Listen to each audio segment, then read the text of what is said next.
At this year's COP30 summit in Brazil, world leaders gathered to brainstorm strategies for tackling climate change. But one influential seat in the room was left empty: the United States, the world's biggest economy and largest historical CO2 emitter. So, why didn't President Donald Trump send anyone? And why is it significant? We will drill, baby, drill. Trump's return to the White House in January 2025 triggered a sweeping rollback of U.S. climate policy. He submitted the country's withdrawal from the 2015 Paris Agreement for a second time. Climate change. And he doubled down on his skepticism at the UN General Assembly in September by calling climate change The greatest con job ever. The Inflation Reduction Act. The administration has dismantled key provisions of the 2022 Inflation Reduction Act, halting billions in clean energy tax credits and loans. The Big Beautiful Bill Act curtailed deadlines for wind and solar projects, raising costs and threatening cancellations. And nearly $8 billion in climate-related funding targeting 16 states, including California and New York, are being canceled.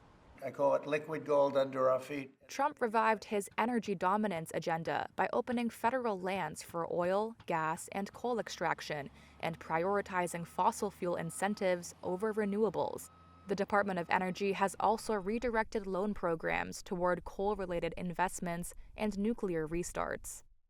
The Environmental Protection Agency is moving to rescind its 2009 endangerment finding that underpins greenhouse gas rules, scraps emission standards for power plants, and weakens environmental justice tools. The Trump administration has billed its plan to undo U.S. climate regulation as a way to cut costs for industry.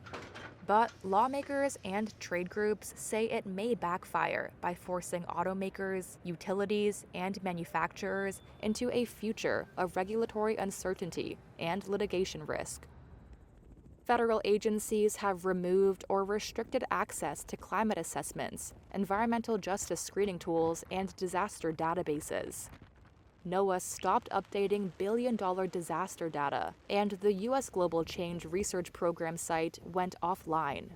Since Trump's return, scientists and citizens worldwide have been downloading U.S. databases slated for decommissioning. Analysts warn these changes could derail U.S. emissions targets and slow the clean energy transition while increasing costs for utilities and consumers.